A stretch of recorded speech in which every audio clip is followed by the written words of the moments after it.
Halo Tribuners, senang sekali saya Mesya Marsabesi bisa menyapa Anda kembali di Tribun Ambon hari ini edisi 17 Mei 2022. Tribuners, sejumlah berita terbaru dari Kota Ambon dan sekitarnya akan kami hadirkan untuk Anda. Kita mulai dengan berita pertama. Penyidik KPK geledah kantor Wali Kota Ambon. Komisi Pemberantasan Korupsi atau KPK RI mulai menggeledah Balai Kota Ambon Selasa 17 Mei 2022. Pantauan tribunambon.com di lokasi pukul 11.00 waktu Indonesia Timur. Rombongan tim kedua KPK datang mengendarai 5 buah mobil. Sesampainya di halaman kantor pemerintah orang nomor 1 di Ambon itu, KPK langsung menaiki tangga menuju lantai 2. Yang merupakan ruang kerja Wali Kota Ambon Richard Lohenapesi, Wakil Wali Kota Ambon Syarif Hadler, dan Sekretaris Kota Ambon Agus Ririmase. Sebelumnya, tim pertama datang mengendarai 3 buah mobil sekitar pukul 9.00 waktu Indonesia Timur. Proses penggeledahan pun dikawal langsung oleh Brimob, lengkap dengan senjata. Mereka menggeledah untuk mencari bukti dugaan suap persetujuan izin prinsip pembangunan cabang retail tahun 2020 di Kota Ambon. Nampak bagian lantai 1 unit layanan administrasi atau ULA Pemkot Ambon sepi dan tak ada pengunjung. Namun aparatur sipil negara atau ASN masih tetap bekerja. Seperti diketahui, Wali Kota Ambon Richard Lohenapesi telah ditetapkan sebagai tersangka kasus dugaan tindak pidana korupsi pemberian hadiah atau janji terkait persetujuan izin prinsip pembangunan cabang retail tahun 2020 di Kota Ambon dan penerimaan gratifikasi Jumat 13 Mei 2022. Lohenapesi ditetapkan sebagai tersangka bersama dengan staf tata usaha pimpinan Pemkot Ambon, Andre Erin Hehanusa, dan pegawai retail Amrin. Saat ini Lohenapesi dan Hehanusa telah ditahan pertama hingga 1 Juni 2022.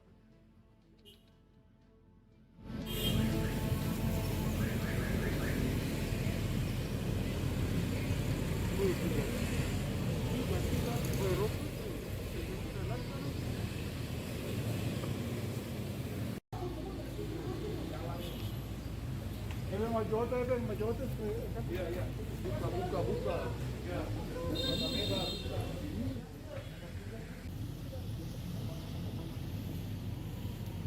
Ketunggu standby di sini.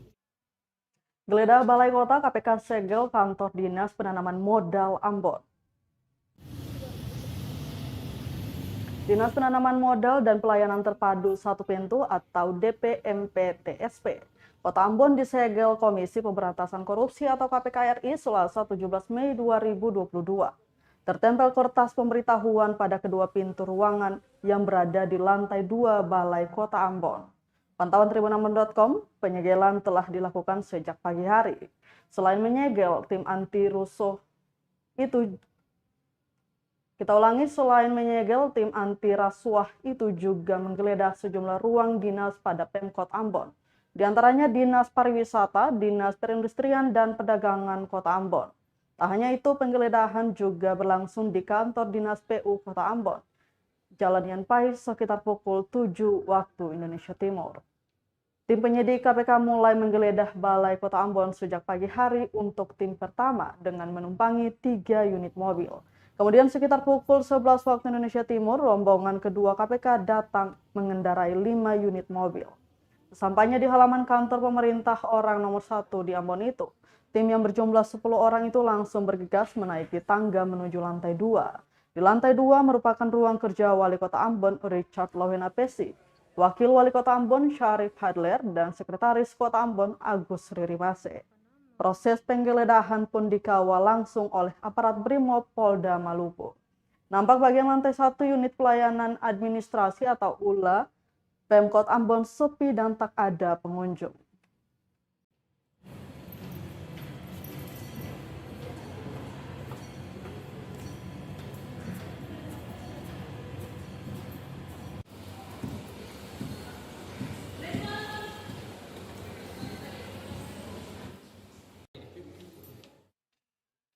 Kasus suap Wali Kota Ambon Richard Lohenapesi, KPK geledah sejumlah kantor SKPD Pemkot Ambon.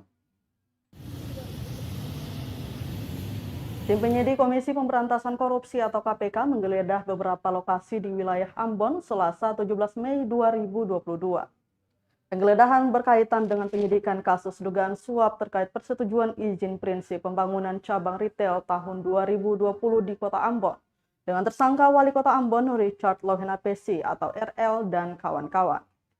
PLT juru bicara penindakan KPK Ali Fikri lewat keterangan tertulis mengatakan saat ini kegiatan upaya paksa penggeledahan masih berlangsung. Informasi selanjutnya akan segera disampaikan.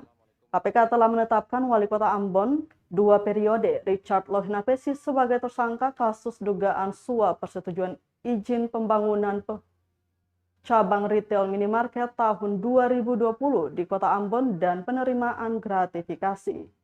Dia dijerat bersama staf tata usaha pimpinan pada Pemkot Ambon Andre Erin Hehanusa dan Kepala Perwakilan Regional Alfamidi Kota Ambon Amri. Dalam konstruksi perkara disebutkan dalam kurun waktu tahun 2020, Richard yang menjabat Wali Kota Ambon periode 2017-2022 memiliki kewenangan, salah satunya diantaranya terkait dengan pemberian persetujuan izin prinsip pembangunan cabang retail di Kota Ambon. Dalam proses pengurusan izin tersebut, KPK menduga Amri aktif berkomunikasi hingga melakukan pertemuan dengan Richard agar proses perizinan bisa segera disetujui dan ditertibkan.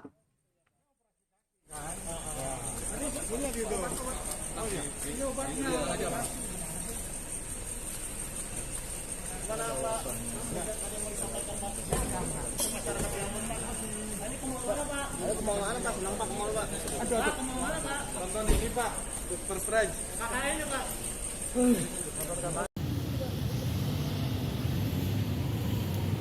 Tunggu standby di sini.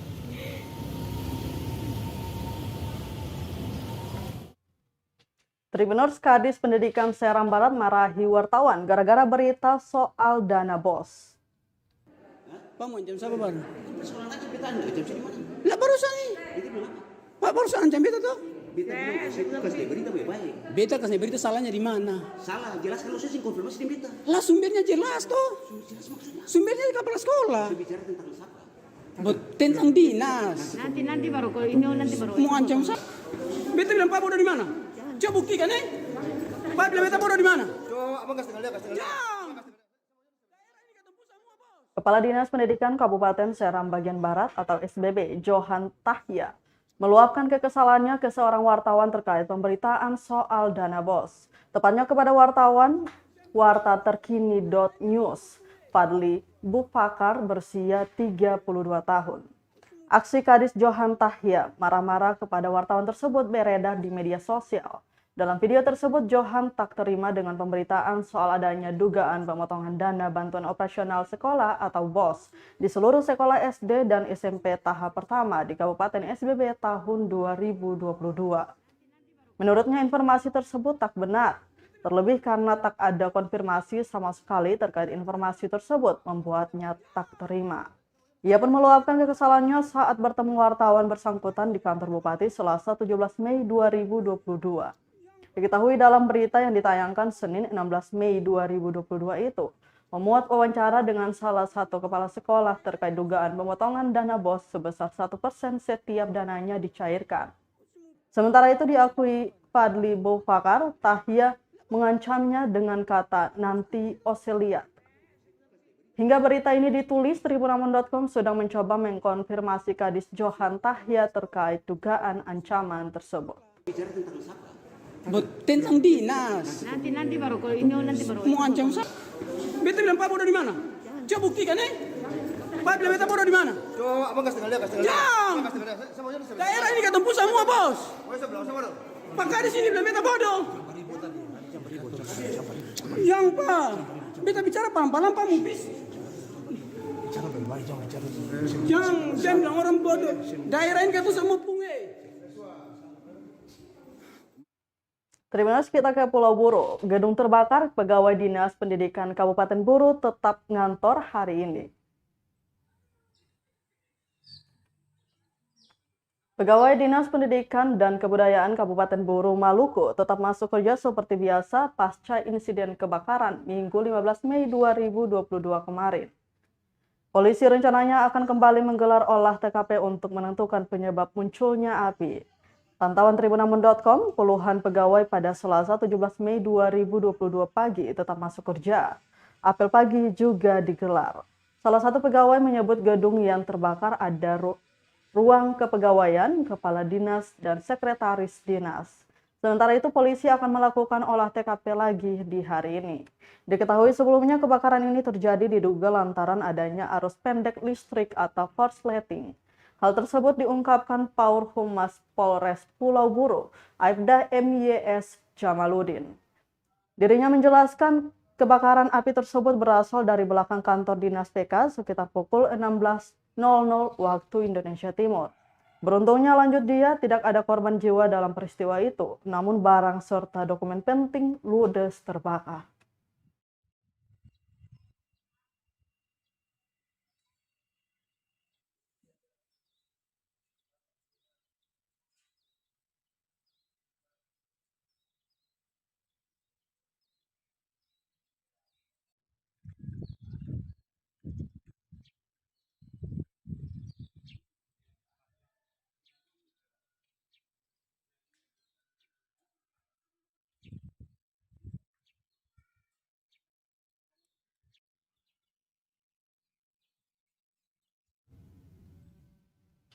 Sejumlah aset dinas PK Buru terbakar, kerugian ditaksir mencapai ratusan juta rupiah. Sejumlah aset milik Dinas Pendidikan dan Kebudayaan Kabupaten Buru ludes terbakar pasca insiden kebakaran pada Minggu 15 Mei 2022 kemarin. Kerugian dalam insiden tersebut ditaksir mencapai ratusan juta rupiah. Demikian disampaikan Sekretaris Dinas PK Kabupaten Buru, Abdul Rahman Rumagia saat ditemui Tribunamon.com Selasa 17 Mei 2022. Dia mengungkapkan sejumlah aset penting ludes terbakar dalam insiden kemarin, yakni komputer, infokus, dokumen keuangan, dan dokumen kepegawaian. Ia menyebutkan meski dilanda musibah, aktivitas kantor tetap berjalan. Selanjutnya, gedung yang nantinya ditempati sementara oleh Kepala Dinas PK, Ruang Koordinator Pengawas atau Korwas Dinas PK Kabupaten Buru. Dirinya juga belum dapat memberikan informasi secara jelas terkait insiden kebakaran tersebut.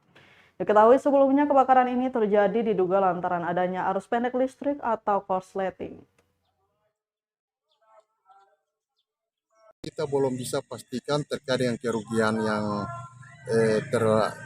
terjadi pada musibah ini Pak, karena sementara saya lagi memerintahkan subbagian keuangan dan kepegawaian untuk mendatakan terkait dengan aset-aset yang turut serta dalam mengalami musibah ini Pak. Tapi itu bisa dipastikan mencapai ratusan juta atau gimana? Kemungkinan besar seperti itu Pak. Ya, lalu kemudian untuk aset-aset atau yang hal-hal yang penting untuk kantor ini yang apa saja Pak yang ludes terbakar Pak? Jadi termasuk aset berupa komputer, terus ada infokus bersama dokumen-dokumen, terutama dokumen-dokumen pengelolaan keuangan Pak, maupun dokumen-dokumen yang ada pada kepegawaian. Nah itu yang ludes terbakar semua Pak.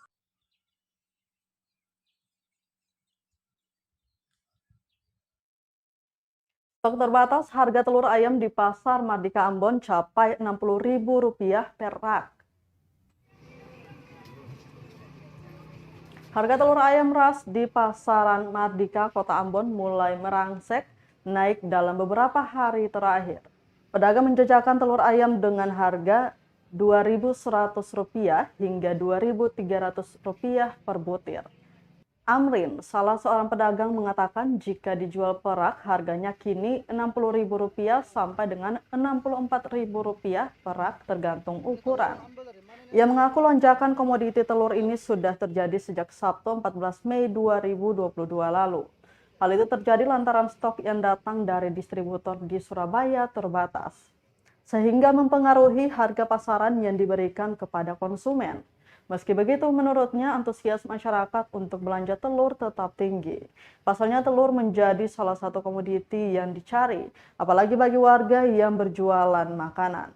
Lanjut Amrin, jika stok dan harga distributor sudah kembali normal, maka di pasar pun akan turun dengan sendirinya.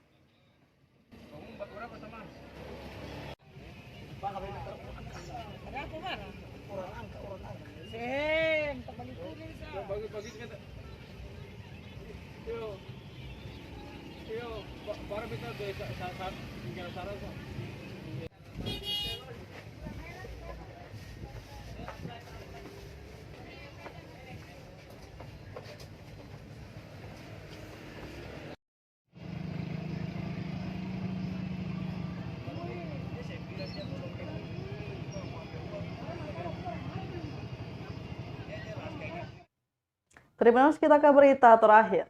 Naik Rp12.000, harga bawang merah di Masohi kini dijual Rp40.000 per kilo.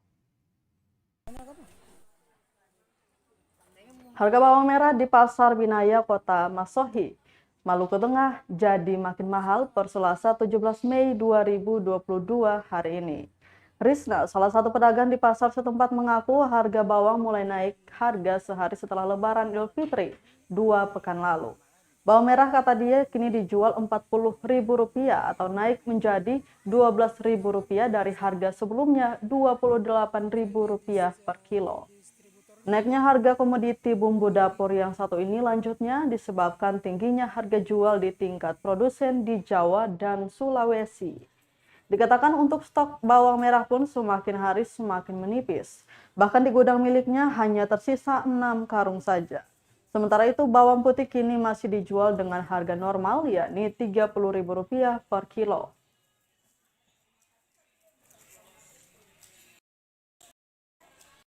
Ribu per kilo.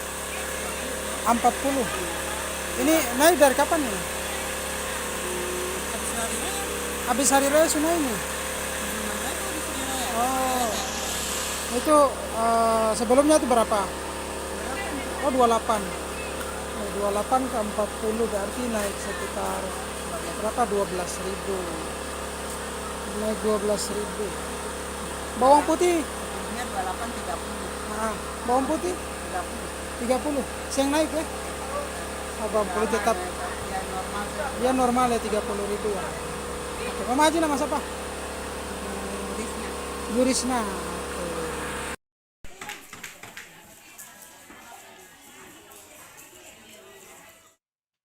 Baik, Tribunnews, berita tadi sekaligus menutup rangkaian kebersamaan kita di Tribun Ambon hari ini, edisi 17 Mei 2022.